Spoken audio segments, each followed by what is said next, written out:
Dagenham and Redbridge away. Neil, game's coming thick and fast at the moment, and I suppose double-edged sword because it helps you forget about Tuesday night, but also doesn't give you much time out on the training field with all the new boys. Yeah, we get to that point in the season where, as you say, they come thick and fast. Saturday, Tuesday, and if you can get on a roll, like we are on a little bit of an unbeaten run, you do look forward to the games. Keep coming as quickly as they can. So it's a little bit different sometimes if you're on a bad run, but yeah, let's just keep them coming. The lads look fit, they look fresh, and they're raring to go. Mark said after Tuesday night he was perhaps the most dejected man in the world. How long does it take him to recover, and can you play a part in that sort of just get him going again? I think he was the second most dejected man. It hurts, it really hurts, and we had a day off yesterday, and you gradually get over it. But today the lads will be in together. Something will happen. The jokes will start flying around, and we'll kick on and get ready for Saturday. But it certainly hurt on Tuesday night. Seemed a long time ago since you played Dagenham right at the start of the season, wasn't it? It was, yeah. First game of the season. It was a good win. They went on a very good run after that, and you know what you get with John Still. He's a great manager at this level. He's been there for a long time. There's nothing that he doesn't know about players at this level, and he keeps doing the same thing season after season. And he's been there a long time now, and he knows the players around that area, and it will be a tough game. Are they the sort of club that, because of him, people in the game sort of respect and don't expect to be any lower than where they are, but actually they might surprise a few fans in that, like being where they are 16th in the table and doing all right? Yeah, they do. He has got a lot of respect in the game. He certainly has from us. We've come up across him a few times. He's had success with Dagenham, bringing them back out of the conference, and they are the 16th in the league at the moment, but it's so tight. It is so tight, and Wimbledon, Wycombe were, they're in the bottom two a couple of weeks back, and they're talking about the playoffs now after their win at Gillingham. So that's how tight things are. And you're back on the road after 3 home games. Do you need a switch in mentality to go away? I don't think so. No. It's a football pitch, same size pitch. There's 11v11, and you just got to go and do the best you can. We've got a good home record this season. Last season we had I think a better away record about this time of year. So it swings and roundabouts. We know what to expect from Dagenham, and we'll go there giving it our best shot. And around about 12 months ago you went there and won 5-0. What went so right for you that day? Can you replicate it? It'd be nice to. I'd certainly take that result. Things went right for us on the day. We got a couple of goals early on. They went down to 10 men at half time, and we just managed to kick on. And obviously you can't guarantee results, but you just want to try and get the best performances you can to try and get those results. We know you're something of a set-piece maestro around here of organising the boys. How easy is it to get the new boys on script with what you want in both boxes from set pieces?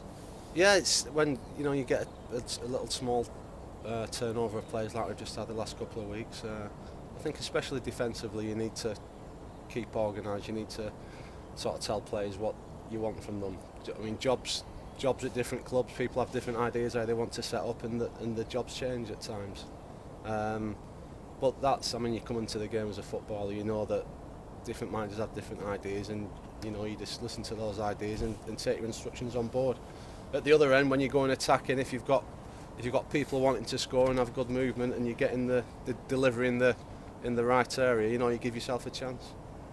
Connor Roberts got a quarter of an hour for the Wales under-21s, obviously pleasing for him, and imagine you just sort of keep tabs on him and just check that he's okay. Absolutely, he was texting me last night. I think he was vying for a day off today, but no chance. We need 2 goalies out there today for the session I'm putting on. So yeah, every credit to Connor. I think it was his debut at that level, and it's a very good achievement. But he'll be back out there today, training hard again. And probably Billy Jones as well, I'd imagine, training hard. Is there a benefit to not having to rush him back, because obviously you've got Sido's versatility, and it just means that players can take that time if they need it? Yeah, if Billy Jones hadn't just got a little slight strain in his thigh, we might have been looking to rest him anyway. And that's the beauty. Sometimes it's taken out of your hands. Sometimes it's they get the rest when you're not expecting it. But it's it's as long as it is short.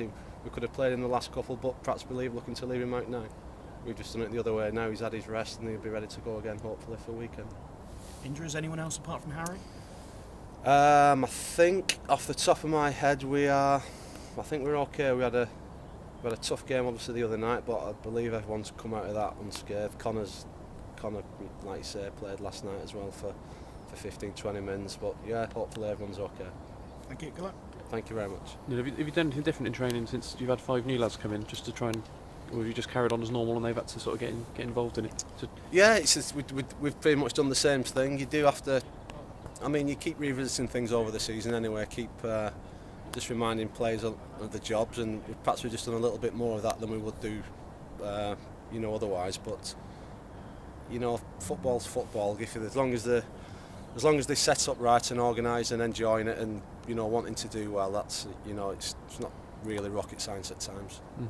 You've 4 points out of 6 homes, not bad. But do you think the players you brought in might be of more benefit, particularly away from home, where we're up against it, and because you have taken a couple of heavy defeats away this season, but home's been pretty good all season. Thanks for reminding us about that. Yeah, we've had a couple of bad defeats earlier in the season on the road, but we're still up there in 3rd position, and we've managed to add a little bit of steel, perhaps with Jason Taylor, and I thought Michael Hector, the 2 games he's played for us, he's been outstanding. He looks like a real classy defender.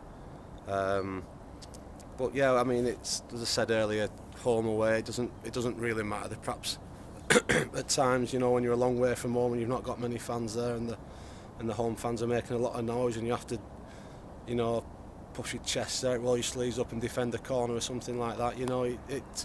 People. That's where you don't want people to go missing, and I certainly think we've got the players at the club, who won't go missing. I was going to ask you about Michael Hector as a tall footballing centre half yourself.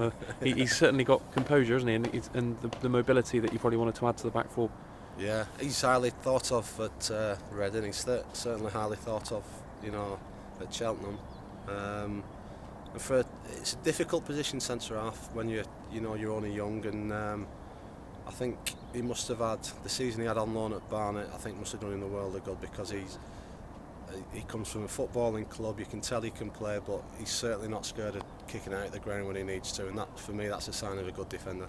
Anything else that he can bring to bring to the game, perhaps bringing the ball out and things, that's a bonus, and that's what he's doing as well. But first and foremost, he's not getting caught on the ball, and he's certainly looking like a real mature defender. Yeah, I asked Mark about Luke Rooney after Tuesday's game. He said he definitely wouldn't be in the squad for Dagenham, but he didn't know what the situation was. Have you got any idea what likely to happen? No, I don't. With that one, it's still up in the air. I mean, I'm sure one way or the other it'll get resolved soon. Does the loan window reopen tomorrow? Is it? Do you know? I think the loan window there on Thursday. Yeah, it took a week, so I think perhaps by Friday morning, your emergency loans can get done. Yeah, has he been training still? Is he keen to come? Yeah, I think so. I believe so. Yeah, he's had a couple of training sessions with us, and by all accounts he wants to come. But sometimes it's not that easy, is it? Yeah. Cheers, Neil. Cheers. Thanks.